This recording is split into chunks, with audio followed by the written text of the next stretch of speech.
Hi, welcome to Ron Real. This is number 12.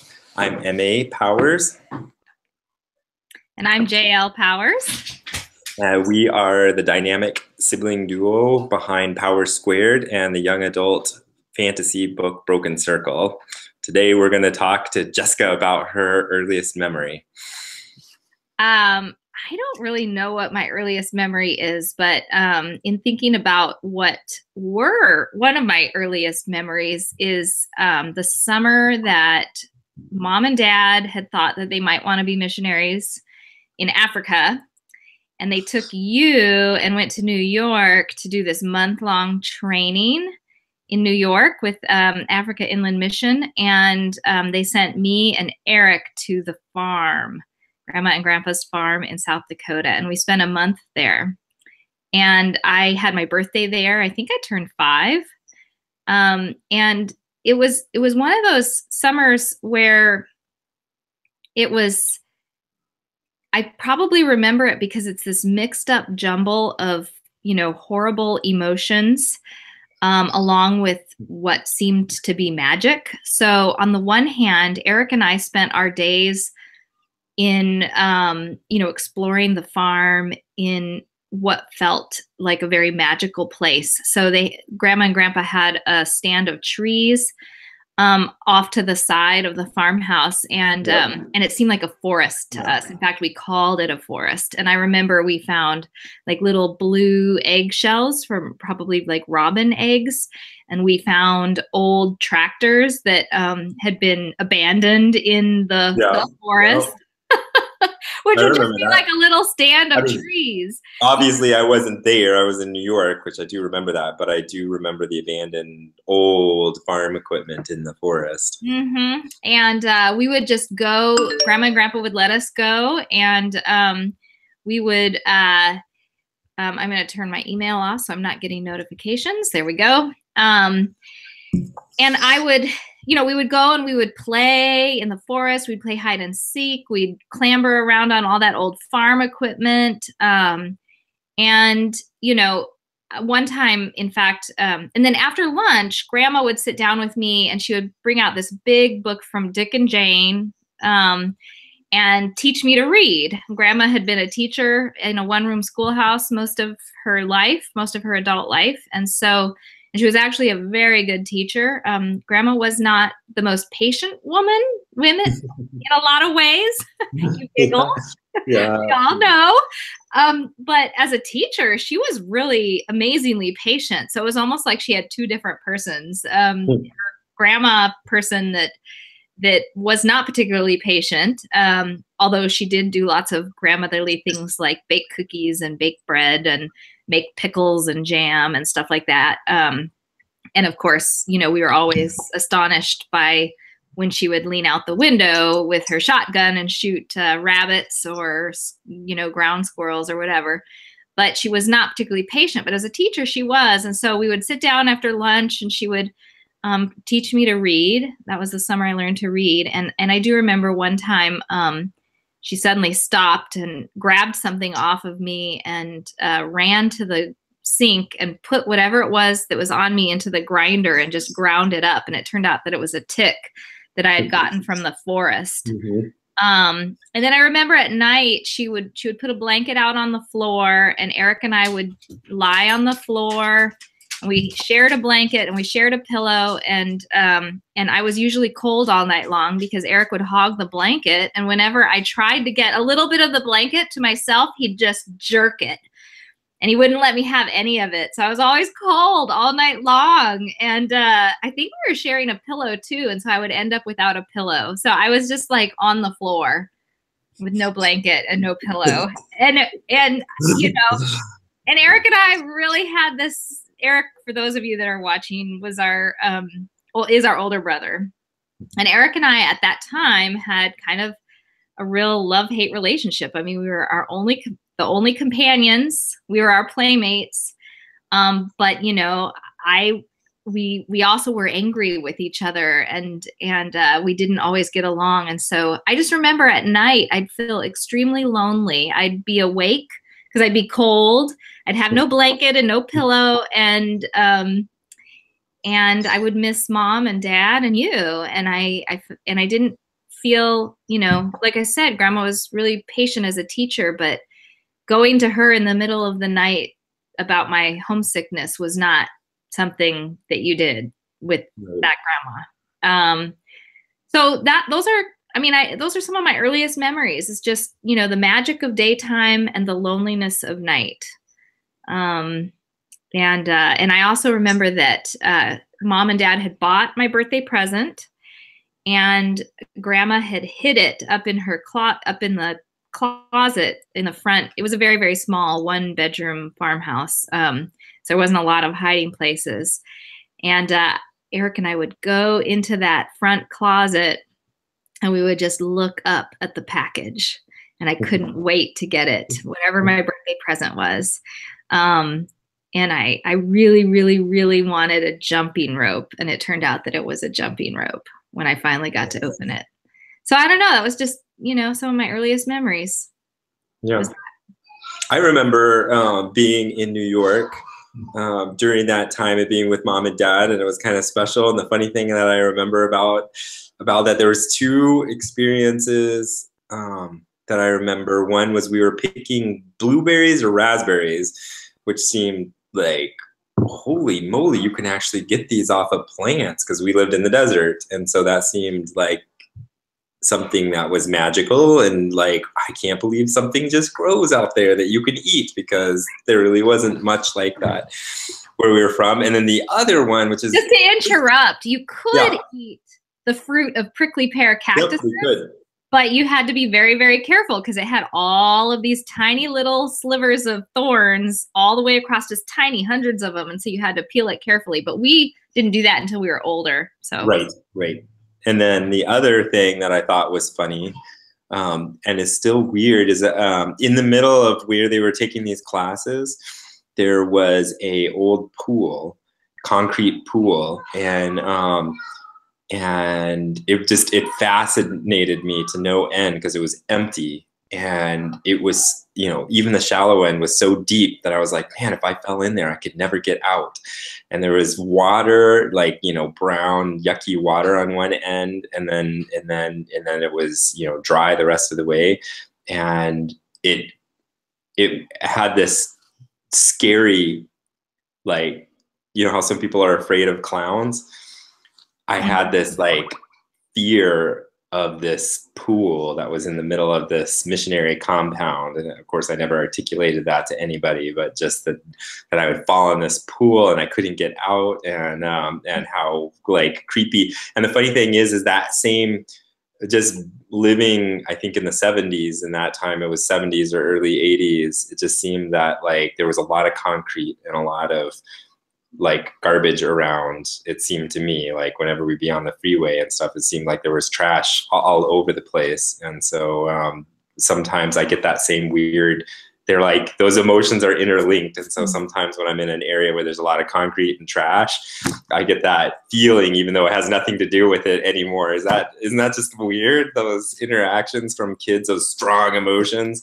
So I'm sure you have some of that from being at the farm even still today. Oh yeah, sure. So one of the things that we would do, Grandma and Grandpa had a basement in the farm, and I'm sure there must have been rats down there, although glad I didn't know about it. But they had a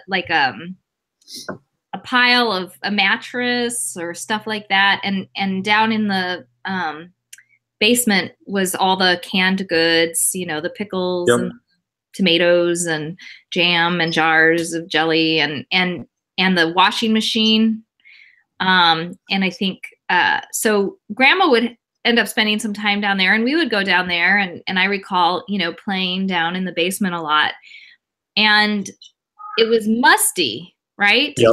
Whenever I smell something musty, I get a peculiar, like, it's not an unpleasant at all. It's actually a very pleasant sort of sensation of, excitement almost, because, it was a playing time. Eric and I would be playing down there, but it's tinged with homesickness too. It's a really weird feeling, but whenever I smell something musty, I get this not unpleasant, sort of pleasant excitement, but homesick feeling.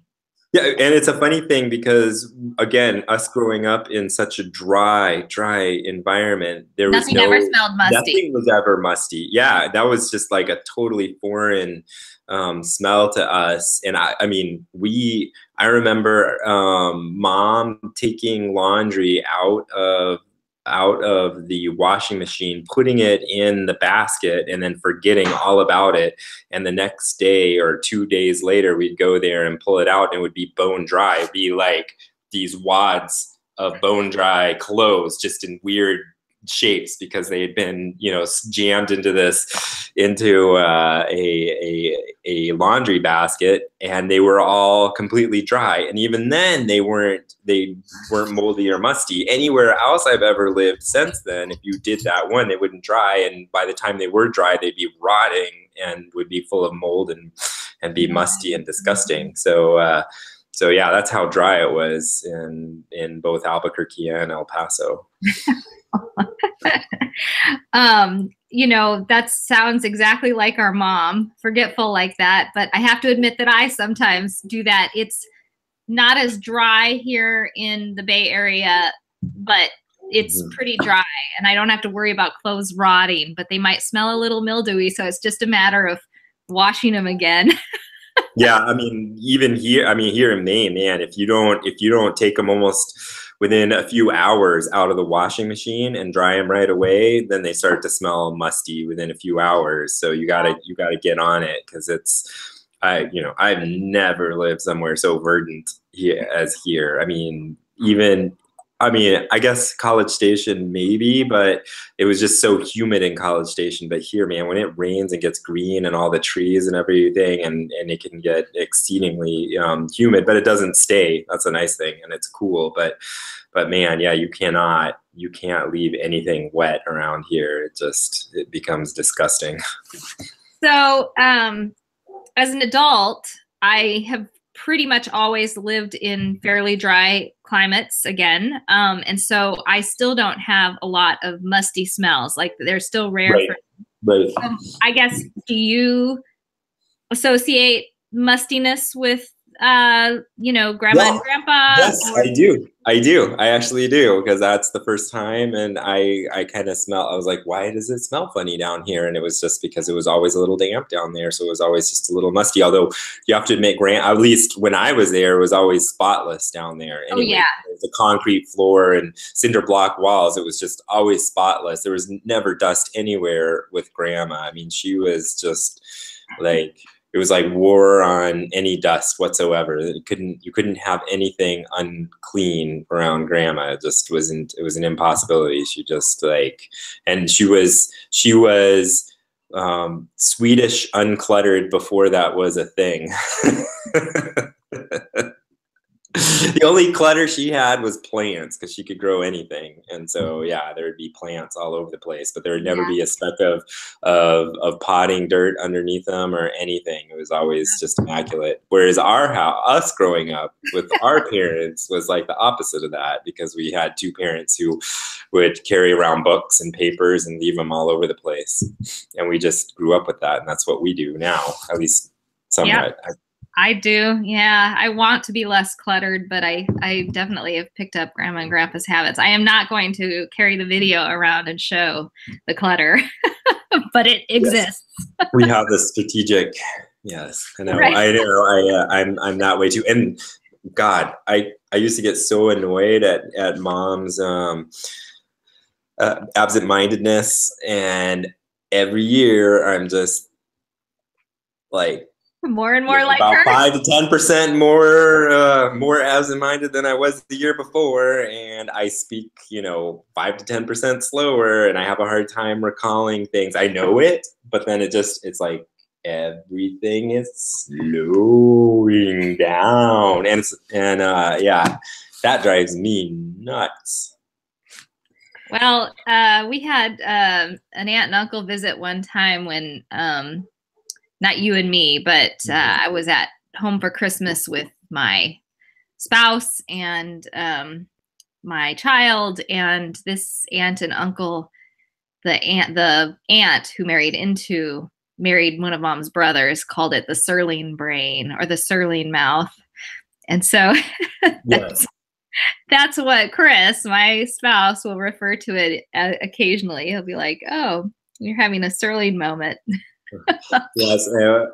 Like the funny thing is like every single person on the Sterling side of the family is a little bit north of brilliant, just about. Like they're I all know, yeah. incredibly intelligent people. But yeah, they have, including Grandma Sterling, who was probably the slowest speaker on the face of the planet by the time we got around, To by the knowing time her. really knowing her, she was so slow, but whatever she had to say that would eventually come out was usually exceedingly smart and apropos, even at 90, so it goes to With show. one exception. Well, this is not Yes. an exception. This actually was very apropos. You know the It was story I'm funny. going to Yeah, tell. I know that story. Yeah, that was awesome. Yeah, you were so unhappy. Oh my gosh. Because I don't know, we were probably tired or something, but we'd been playing putt-putt golf and you were just so mad because you could not win a hole at all. And you were just like so upset. I don't remember how old you were, but you were probably like 11, maybe 12. I think I was 11. And you were just unhappy. If you can have the highest possible score in the world for miniature putt-putt golf, I probably had it like 500, yes. Right? Like every hole I was needing like 25 or 30 things to like. And I remember this miniature golf course was a course in Iowa, and it was right near the Mississippi River, as I recall. And so we finished this whole thing, and we're sitting on a park bench. And unfortunately, I think the park bench was facing the golf course instead of the other way, so we could see the river. And you were just upset, and Grandma goes, "Well, dear, and then she starts chuckling a little bit, and then she goes, we can't all be winners, but we sure all can be losers." And then she just started laughing, and we all started laughing with her. So yeah, that was Mom laughed until she cried. I think she said it a whole lot more slowly than that. Yes. You said it super fast compared to how Grandma said it. We were all hanging, but we can't all be winners, and we're all waiting. What words of wisdom are going to come out of her mouth? But we can all be losers. Yep. As I recall, it was we sure all can be losers. That actually t-shirt. That would be a good one. Grandma Powers. We can't all be winners, but we sure all can be losers. That was Grandma Sirling, not Grandma Powers. That's what I said. Grandma Sirling, didn't I? You said Grandma Powers. Oh, sorry. I meant to say Grandma Sirling. Yeah, two very different people there. Like so different. Yeah. It's a wonder Mom and Dad didn't absolutely go crazy just with their families' lives being so different. But that's a story for another time, huh? Yes. Oh dear. Okay, I think we'll end this today on that note. Yep. Early memories. Remember, we can't all be winners, but we sure all can be losers. Powerssquared.com, coming to you live, raw and real, number 12. See you. All right. See ya. Bye.